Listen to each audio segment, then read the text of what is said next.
व्यवस्था है, पूछिए मत। अब हम तो कहते हैं इनके यहाँ हमको पहले पता नहीं था, नहीं आगे जब 3 कथा कैंसिल करके इनके कम से कम 15 दिन तक करते हैं। अब क्या करें, तो आगे लगी लगातार 19 से कन्नौज में है, फिर से भी जहाँ से आए उससे 20 किलोमीटर आगे।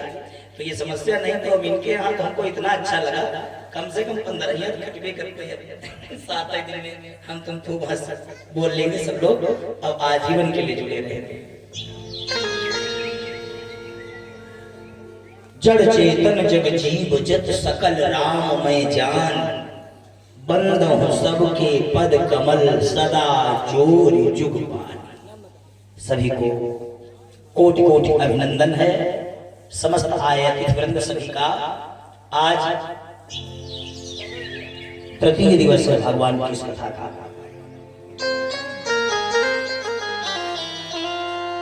भगवान के अवतारों के बारे में आप सभी लोग दोपहर में श्रवण कर रहे थे। सनक सनंदन सनातन सनत कुमार जो प्रथम अवतार हैं भगवान के, सनकादि संत, जिनके द्वारा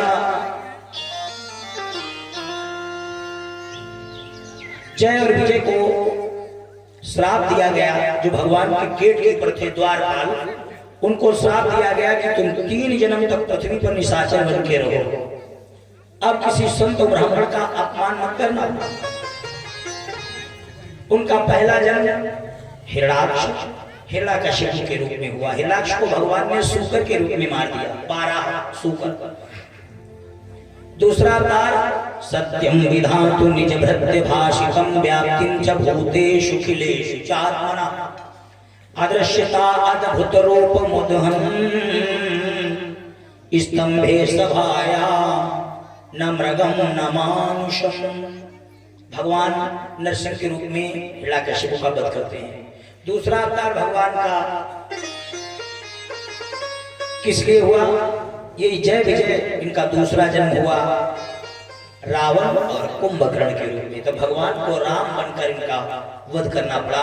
तीसरा जन्म इनका हुआ दंतवक्र और शिशुपाल के रूप में। तो भगवान कन्हैया बन के इन्हें मारने आए।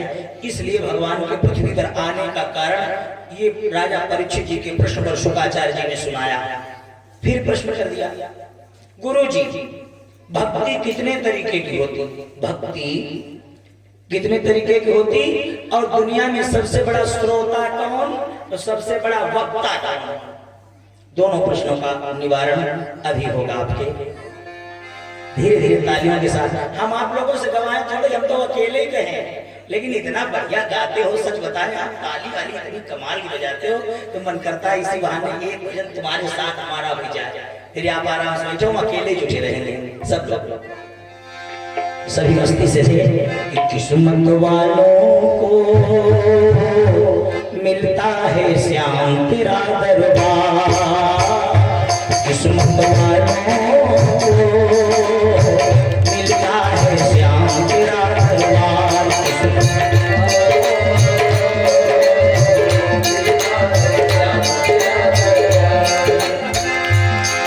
ओ सच्ची सरकार तुम्हारी, सच्ची सरकार किस्मत वालों को मिलता है श्याम तेरा दरबार। किस्मत वालों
कम नहीं, किसी मंदिर से कम नहीं।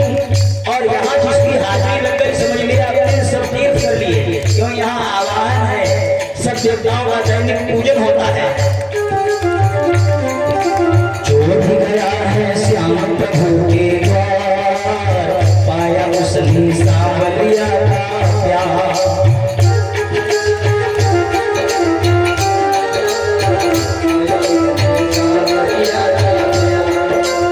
एक झलक जिसको भी मिल जाए, महक उठे मन बगिया खिल जाए। एक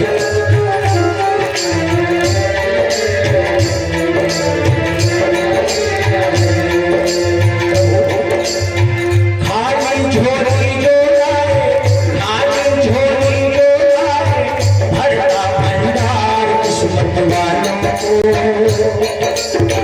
मिलता है श्याम तेरा दरबार।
कन्हैया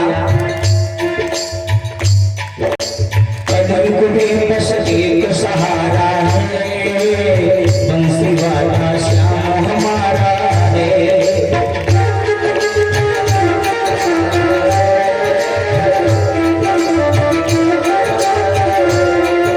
ए भैया हाँ, कलयुग में बस एक सहारा है, बंसी वाला श्याम हमारा है।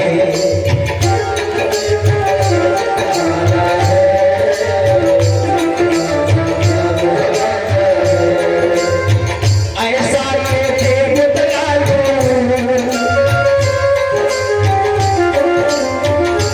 जो सच्चे मन से मांगने जाता है ना, वो दुखी आता ही नहीं।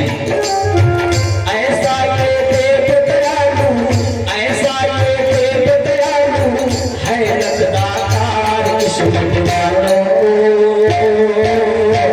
मिलता है श्याम तेरा दरबार।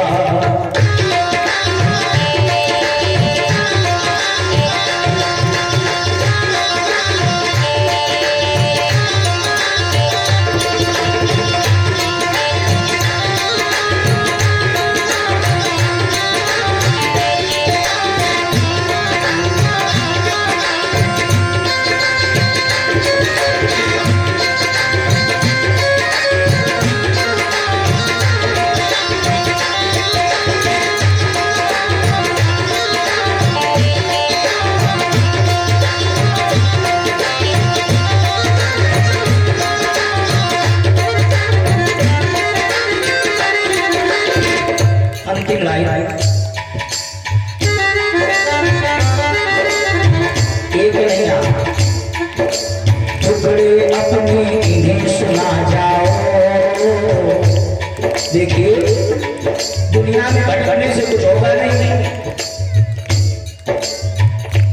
बहुत अच्छी एक सीख है तुम्हारे जीवन के लिए।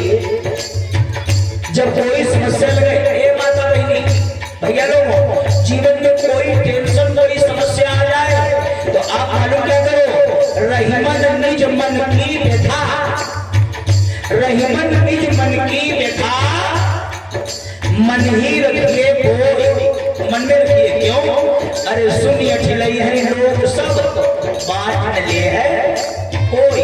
तुम अपने दुख की बात अगर किसी से कहने चले गए वो मौज लेगा, लेकिन तुम्हारे दुख को बांटने वाला केवल एक है।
अधूरी बातें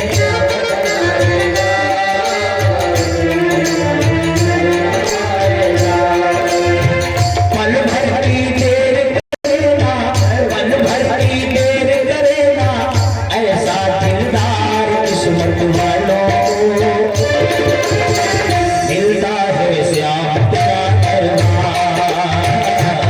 किस्मत वालों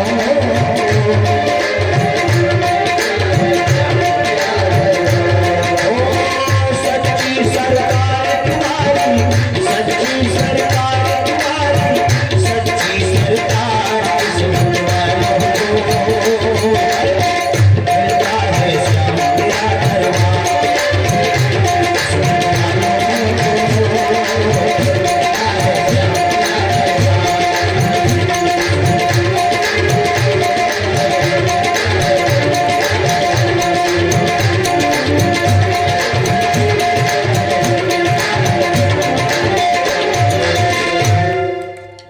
अरे सच्ची सरकार तुम्हारी, सच्ची सरकार किस्मत वालों को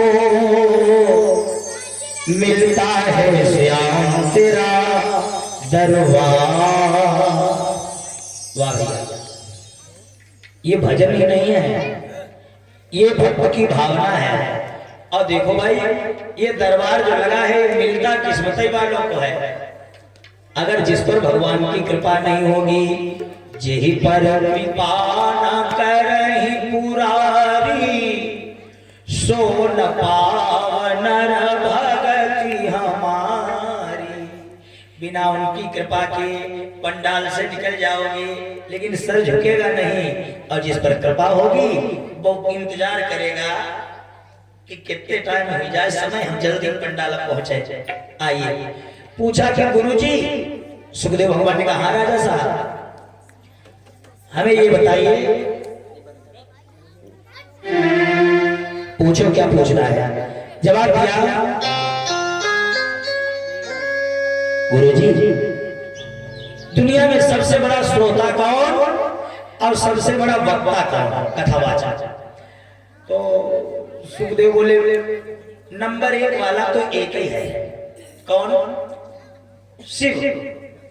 शिव माने होता है कल्याण। शिव किसी का नाम नहीं है, शिव होता है कल्याण। बोले शिव से बड़ा कोई कथावाचक नहीं और शिव जी से बड़ा कोई श्रोता भी नहीं। जब कथा सुनने का नंबर होता है शिव जी का, तब कोई हनुमान बन जाते हैं। और हनुमान का रूप लेके दुनिया में जहाँ कई कथा हो रही हो, बिना बुलौआ, बिना कार्ड, बिना दल के वो उपस्थित हो जाते हैं। घर की कथा हो रही, तुम लोग लेट हो जाओ, हनुमान वाला पहले डटे हैं, वो डट गए पंडाल में। और कथावाचक ऐसे हैं, कहीं जंगल में मिल जाए और कोई सुनने का पात्र हो तो वहीं चालू हो जाएगा, सुनने वाला हो। और ये आजकल वाले हमारे जैसे 4 चौपाई रट गए, फिर ये इतने नक्शेबाज ने कहीं रास्ता मिल जाओ, हमें मिल जाए बाई चांस रोड पर कहीं, और कहो पंडित जी तनिक सुना दो भाई, हुई जाए पंडित जी। तो इतने जो नक्शेबाज आजकल वाले कहेंगे नहीं भैया माइक नहीं, बिना माइक बोल नहीं पाएंगे, ये वो दुनिया का इंतजाम बनाएंगे और तुम्हें जब सुनाएंगे जब लाख 2 लाख पर पानी पड़ जाएगा तब।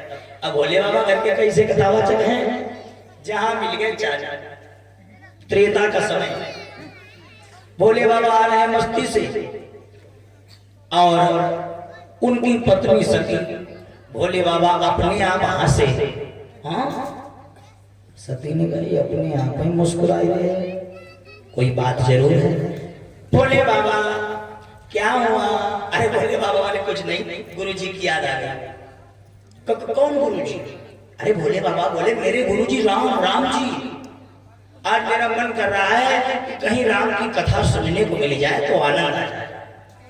राम जी की कथा, रुको मैं ध्यान लगाता हूँ। भोले बाबा ने लगाया ध्यान, कहीं 10-5 किलोमीटर में मेरे राम की चर्चा हो रही है, तो कुछ ही दूरी पर अगस्त ऋषि की कुटिया है, अगस्त ऋषि का आश्रम है, जहाँ पर बड़े बड़े महात्मा संत इकट्ठे हैं, संत सम्मेलन हो रहा है और भगवान की कथा राम जी की चल रही है। भोले बाबा बोले सती जी आप यहीं बैठो, हम तो जा रहे हैं राम जी की कथा सुनने के लिए। तो सती जी बोली, भोले बाबा हमको भी ले चलिए, हम भी तो कथा सुनेंगे। तो भोले बाबा और खुश हो गए, बोले तुमने तो हमारे मन की बात छीन ली। पति और पत्नी जीवन रूपी गाड़ी के दो पहिया हैं, जैसे मोटरसाइकिल में दो पहिया हैं, दोनों में हवा भरी हो, टायर ठीक हो तो जहां जहां बैठे चले जाओ, टेंशन फ्री। अब एक में हवा भरी, एक पिंचर है, तो बैठ के जा नहीं पाओगे। जस्ट वैसे ही ठीक पति और पत्नी दोनों एक बुद्धि के हैं, एक दिमाग के हैं, दोनों भक्त हैं, तो जिंदगी तुम्हारी स्वर्ग हो जाएगी, जिंदगी जीने में आनंद आएगा अगर एक ही दिमाग के हैं। अब एक भक्त है और दूसरा दुष्ट है, तो जिंदगी पिंचर मोटरसाइकिल इतनी कढ़ेलनी पड़ेगी। हमारी पार्टी जैसे इधर वाले के भक्त हैं, ये तो आरती कर रहे हैं, जय जगदीश हरे। अब घर में कोई इनकी घरवाली भक्त नहीं जो चिल्ला जाए, बंद करो जगदीश हरे, दिन भर तुम्हारी पूजा ही चल। अब चाहे पे जिंदगी बढ़िया नहीं, या जय पूजा इधर वाली जय आरती कर रही, जय संतोषी माता। अब हम तुम पुजारी नहीं, हम तुम गुस्साए रहे, अरे भाई संतोषी माता चाय बनाए लिया, तुम्हारी दिन पूजा ही हो रहा है। तो जिंदगी बढ़िया नहीं, और बढ़िया कब चलेगी जब एक व्यक्ति आरती करने के लिए पहुंचा, दूसरा चट के हाथ जोड़ खड़ा हो गया, करो लाओ हम घंटी बजाओ। जब दोनों ही एक दिमाग के होंगे तो फिर ये जीवन स्वर्ग हो जाएगा। तो भोले बाबा ने कहा चलो चलो ना मेरे साथ कथा सुनाना। सती जी चलने लगी, पंडाल की ओर जा रहे थे, रास्ते में महात्मा बैठे थे। महात्माओं ने देखा, महात्मा जी का एक चेला बोला, गुरुजी क्या बात है बेटा? वो देखिए भोले बाबा और सती जी कथा सुनने जा रहे हैं। तो बूढ़े महात्मा का चुप, सती क्यों कहा? तो शिष्यों ने कहा गुरुजी इनका नाम सती ही है। अरे बोले बेटा इनका नाम सती, सती जगजननी भवानी कही गई। ठीक गुरुजी, तो इनके 3 नाम हो गए। लेकिन सती जब पंडाल में पहुंची, पंडाल में जैसे पहुंची, अगस्त ऋषि ने दूर से भोलेनाथ को देखा, उठ के खड़े हो गए। अरे वाह वाह वाह, मेरा तो भाग्य उदय हो गया, मेरी झोपड़ी धन्य हो गई, मेरे शिवजी आ गए, आइए सुस्वागतम स्वागतम, आइए भोलेनाथ। तो सती जी ने अपने भोले बाबा को इशारा किया, ए भोले बाबा यही कौन है? भोले बाबा बोले यही तो कथावाचक है। तो सती जी भोले बाबा का नाम बोली, जैसे पिटिया बाबा कथावाचक है, तुम्हारे पहले हाथ जोड़े जी, तुम्हें क्या कथा सुनाएंगे? भोले बाबा ने कहा बड़े विद्वान हैं, हम तो इनके द्वारे आए हैं ना, इसीलिए ये हाथ जोड़ के खड़े हुए हैं। दरवाजे पर आए वाले का सम्मान किया जाता है। जैसे हम हैं, हमारे भाई सत्येंद्र सिंह जी ने हमारी बड़ी बढ़िया व्यवस्था की है ना, हमारा एकांत, हमारा आश्रम जो है, और पंडितों को एकांत रहना चाहिए। हमको तुम कभी गांव गली घूमते नहीं ढूंढ पाओगे, पूरे दिन हमारी क्षमता है मंच में बैठे रहेंगे 6 घंटा, पूरे दिन एक ही बिस्तर पर पड़े रहेंगे, लेकिन घूमने नहीं निकलेंगे, हम बंद रहेंगे। इतनी बढ़िया शांति का वातावरण, और अगर गेट चारों तरफ से लॉक कर लिया तो सवेरे जा नहीं पाओगे कि सवेरा कितने टाइम हो गया। इतनी बढ़िया व्यवस्था आपने की है। काम हम अपनी कुटिया में बैठे हों, अब कोई हमारा हमें मिलने आ जाए, अब हम उठ के बैठ जाए, अरे भैया आइए स्वागत स्वागत, तो इसके मतलब काम से कुटिया था।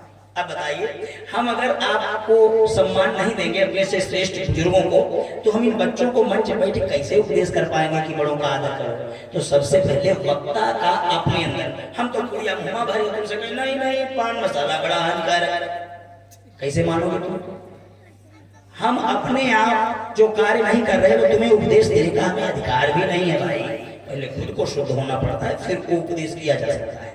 तो अगर कोई हमें मिलने आता है हम उसके सम्मान में, और बुजुर्ग तो बहुत दूर, कोई अतिथि आ जाए, कोई अभी हमारे दुर्गेश भैया के साथ में इनके मिलने वाले भैया लोग आए, हम अपने लेटे बढ़िया कंबल और मोबाइल गेम खेल रहे, मजा आ रहा था। अब जैसे इनके अतिथियां ने चट मोबाइल रखा, मैं आइए भैया स्वागत, उठ के बैठ गए, तो क्या चला गया हमारा आनंद आ गया। मिलने वाला भी कोई आया, उससे जान परिचय हो गई कि कहाँ से आए, कौन है, कौन पंडित जी हैं, ये जरूरी होता भैया।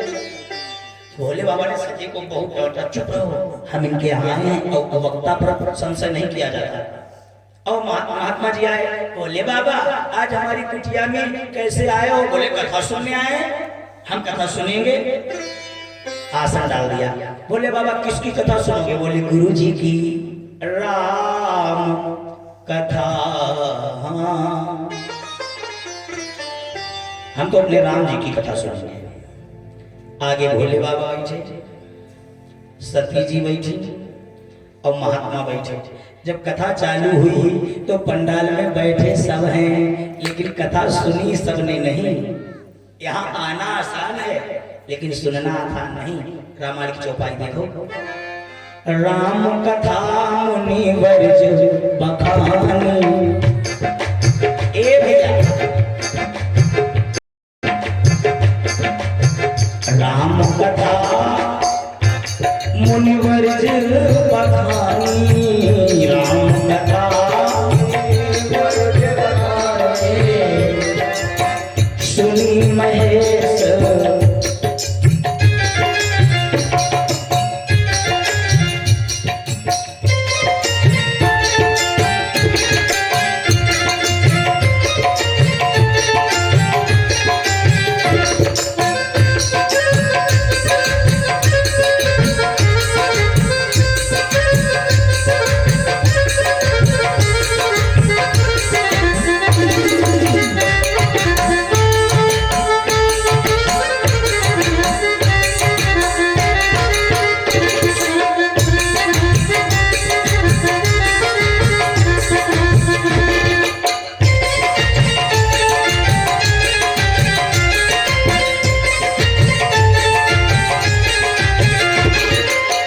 राम कथा मुनिवर्ज बखानी, राम कथा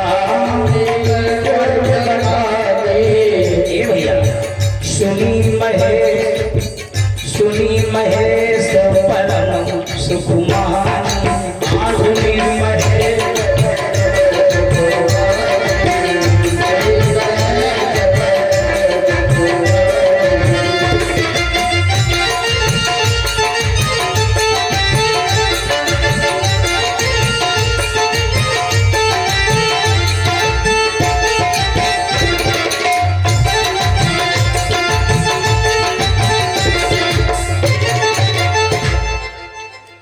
कथा जब चालू हुई तो बैठे पंडाल में दोनों, लेकिन हमारे तुलसीदास बाबा ने लिखा क्या? बोले राम कथा मुनिवर्ज बखानी। सुनी किसने? सुनी महेश। अगर दोनों ने सुनी होती तो यहाँ पर तुलसीदास बाबा मालूम क्या लिखते कि सती महेश परम सुकुमानी, लेकिन सती का नाम नहीं, सती किनारे हो गई, सुनी महेश। भोले बाबा ने अकेले सुनी और कहा वाह आनंद आ गया। यही हाल हमारा तुम्हारा होगा। जब पंडित जी कथा कह रहे हो अब तुम्हारी समझ में आ रही हो, समझ में तो तुम टाइम जान नहीं पाओगे कि कब तो घंटा हो गए। कब? जब समझ में आ रही है तो कहोगे वाह भैया वाह वाह वाह करोगे। और जब कथा समझ में नहीं आएगी तो मन है बरबराओगे, इतनी ठंड 2 घंटा होने जा रहा है, बंद ही नहीं करेगा। तब तुमको एक मिनट काटे नहीं कटेगा। और जब समझ में आएगा तो टाइम पता ही नहीं चलेगा कि कैसे चला गया। अब सती जी गुस्सा, इनका टाइम ही नहीं होगा। किसी ने पूछा तुलसीदास बाबा ने ये क्यों लिखा सुनी महेश? अरे भाई पंडाल में जितने लोग आ गए हो, अब इतने साउंड लगे हैं, इतनी व्यवस्था है, और जब हम बोल रहे हैं कोई ऐसा नहीं होगा जो सुनेगा नहीं। तो हमने कहा ना, ये कोई जरूरी नहीं, पंडाल में आ जाना आसान है, सुनना आसान नहीं है। अब कभी जब तुम्हारे जैसे बैठे हो पंडाल में और मन चला गया कहीं तुम्हारा काम से और तुम पर कोई बतलाए आओ, बातें करता रहेगा, तुम्हारा मन नहीं, तुम हाँ सुन बैठे हो लेकिन सुन नहीं, फिर थोड़ी देर बाद हाँ क्या कह रहे भैया, तुम क्या कह रहे, क्योंकि तुम्हारा मन नहीं आना है। ये शरीर रखा रहना थोड़ा ही कदर सुनना है, सुनना अलग विषय है। एक व्यक्ति गांव में, घर के गांव जैसा गांव था, तो वहां कथा शुरू हुई, पंडित जी आए भाई कथा कहने, पूरा गांव कथा सुनने जाए, गांव का एक व्यक्ति नहीं आया, वो कभी गए नहीं कथा सुनने। तो उसकी घरवाली ने कहा इतनी बढ़िया कथा हो रही है, इतनी बढ़िया व्यवस्था की है भैया, और आप जो है यहाँ पसरे रहते हो दिन भर, जाइए कथा सुन के आइए। आदमी बोला तुम है वैकुंठ जाओ, कोई कोई बतलानी ऐसी होती ना। बोला हाँ हमें नहीं कथा होता सुननी, वह कथा वही कथा हमें समझ ठीक, हम नहीं जाएंगे। औरत बोली तुम्हें जाना पड़ेगा वहां, अगर कथा सुनने तुम नहीं गए तो मैं मई के चली जाऊंगी, तुम देखते रहे। गुस्सा ही आदमी बोला अच्छा गुस्सा न हो, अगर पहली बार की बात है तो भाई अब कथा सुनने चले जाएंगे।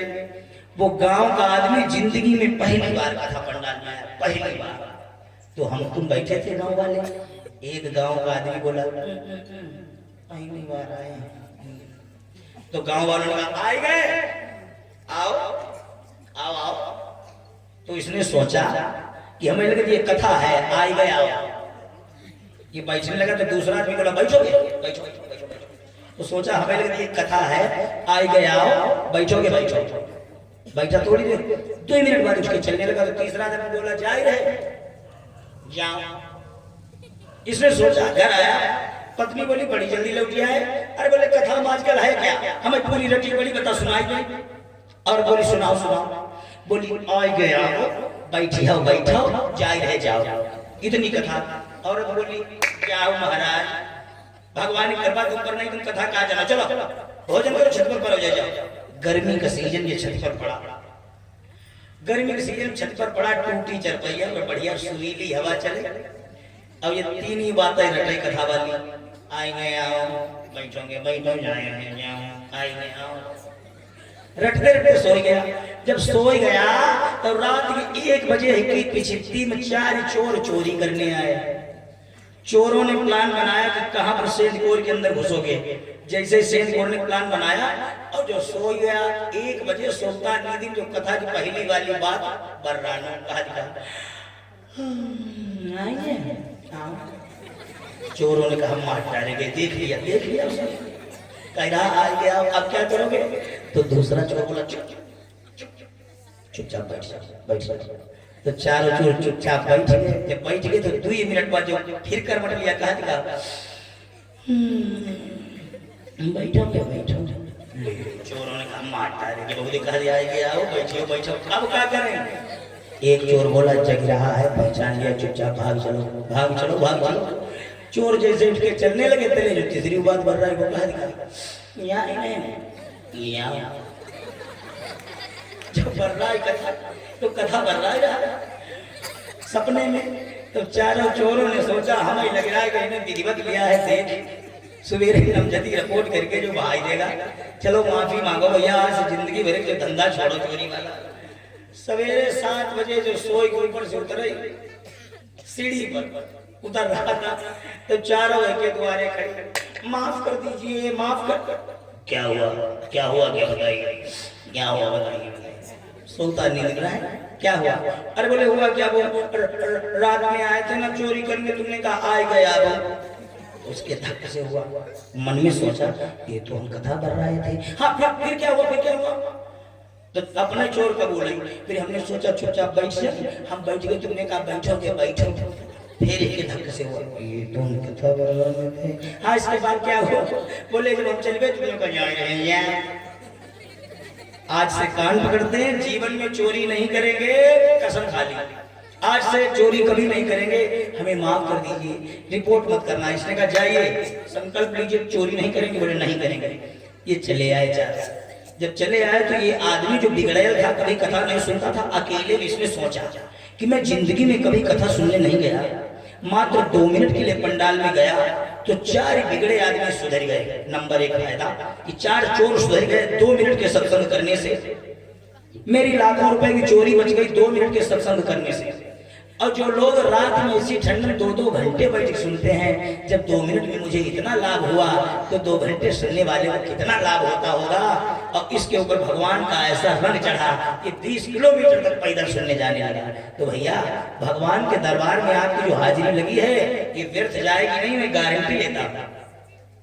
जो आप यहाँ बैठे हैं सत्संग कर रहे हैं, एक पास बैठकर ये आपका तपस्या में जोड़ा जाएगा, क्योंकि कलयुग केवल नाम आधारा, सुमिरी नर उतर ही पारा।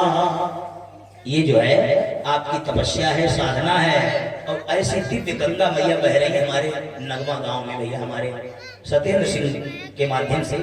तो ये इसमें हम सब लोग बड़े भाग्यशाली हैं जो गोते लगा रहे हैं, ये परम सौभाग्य है जीवन का। तो सती जी ने जब कथा सुनी नहीं, प्रसाद बांटा गया, सती जी ने प्रसाद भी नहीं लिया।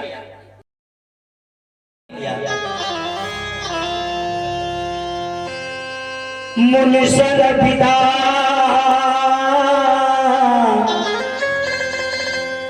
मांगी त्रिपुरारी,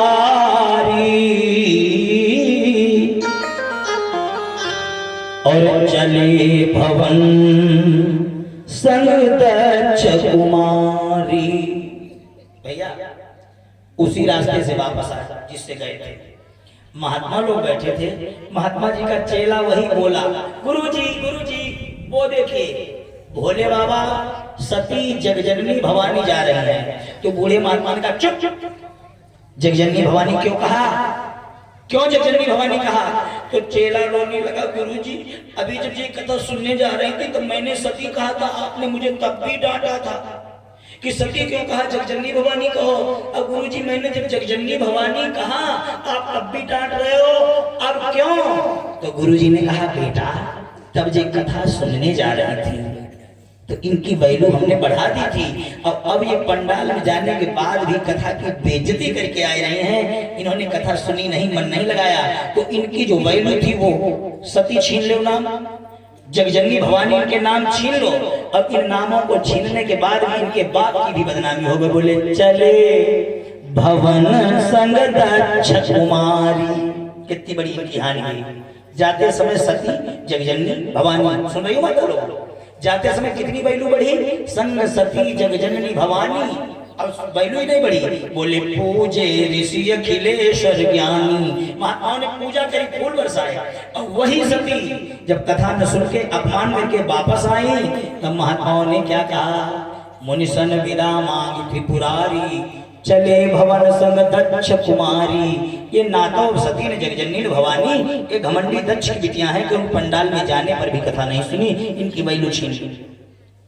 महात्मा जी का वही चेला बोला, अच्छा गुरुजी सती जी ने कथा नहीं सुनी तो इनकी वैल्यू चली गई। भोले बाबा ने तो कथा खूब सुनी, क्या इनकी वैल्यू बढ़ी कहीं पर? बोले हाँ बढ़ी। रामायण में आ जाइए, सती जी के 3 नाम थे जाते समय, सती जगजननी भवानी, और कथा की बेइज्जती की तीनों नाम छीन गए, दक्ष कुमारी हो गई। अब भोले बाबा जब कथा सुनने गए तब तुलसीदास बाबा ने इनका मालूम कौन सा नाम लिखा, एक बार त्रेतायुग माही शंभु गए तब शंभु, कितने अक्षर का नाम है? 2.5। कितने अक्षर का नाम? 2.5। गए तब शंभु, 2.5 अक्षर का नाम। पंडाल पहुंचे, राम कथा मुनि वर्ज बखानी और सुनी महेश। गए तब शंभु, 2.5 अक्षर का नाम, सुनी तब महेश, कई अक्षर हो गए? 3। वैल्यू बढ़ी कि नहीं? सुन रही हो इधर? हाँ ठीक है। जब ऐसे ऐसे खपड़ी अलग जान ले सुन रही नहीं, लेकिन ऐसे ऐसे हिली सब ठीक। गई तब 2.5 अक्षर, सुनी तब 3। अब जब कथा सुन के प्रसाद लेके चले तो और वैल्यू बढ़ी, मुनिसन विदा मांगी त्रिपुरारी। कितने हो गए? वैल्यू बढ़ी कि नहीं? अब बताइए सत्संग की महिमा इससे बढ़िया रामायण में और क्या मिल सकती है? यानी सत्संग करने वाले के 2.5 अक्षर से 4 अक्षर का नाम हो गया, और सत्संग की बेइज्जती करने वाले का नाम पूजा होने के बावजूद भी न सती न जगजननी न भवानी न आदिशक्ति, घमंडी दक्ष की बिटिया। इससे एक और सीख मिली इस पार्टी को, बहनों को, बहुओं को, कि बिटिया अगर शादी हुई के ससुराल में जाए, अच्छे काम करे तो बड़ाई किसकी? माता पिता की। मोहल्ला वाले क्या कहेंगे, अरे बहू ना भैया वो देवी है, देवी साक्षात लक्ष्मी, हमने इतनी सीधी बहू कोई नहीं देखी। धन्य इसके माता पिता जिन्होंने इतनी बढ़िया सीख ली।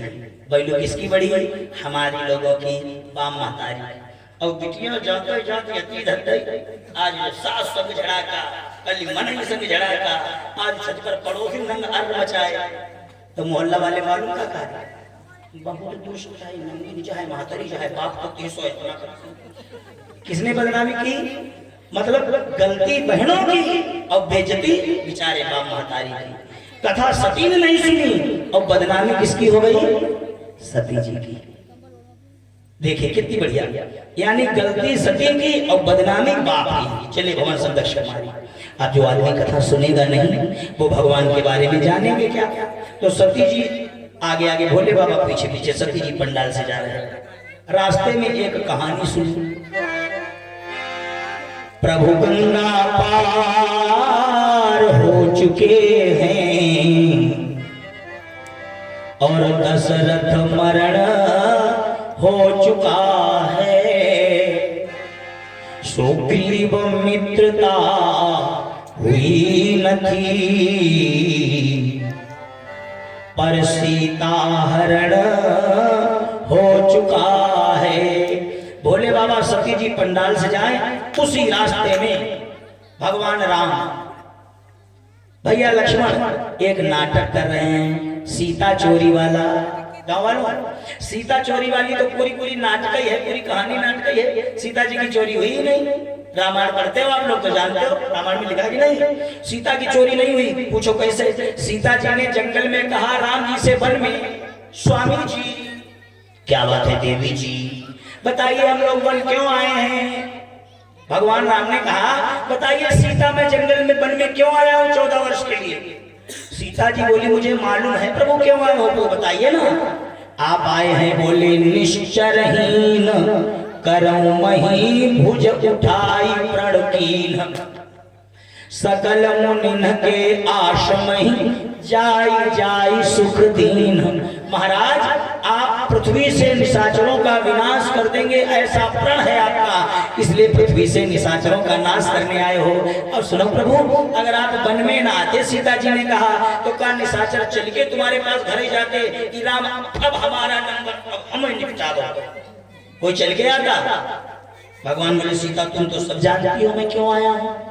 सीता जी बोली और क्या, हमें तो पता है। भगवान बोले तो देवी तुम्हें पता है लेकिन हम अभी निशाचरों का विनाश कर कहाँ पाए रहे हैं। सीता जी ने कहा बोहनी करो ना, करो शुरुआत। तो भगवान ने कहा सीता जी शायद तुम्हें नहीं पता, इधर वालों कभी भी बाहर जा रहे हो, ट्रेन में बस में सफर में अकेले हो, अगर झगड़ा हो जाए संभावना है मारा मारो, कोई टेंशन नहीं, भले एक आध हाथ व्यवहार में खाए क्या, लेकिन गाँव में भोपाल लगे हो। अरे हम क्या चटा दही मारो, हम तुम यही देर की आदत बतंगर बनाते हो।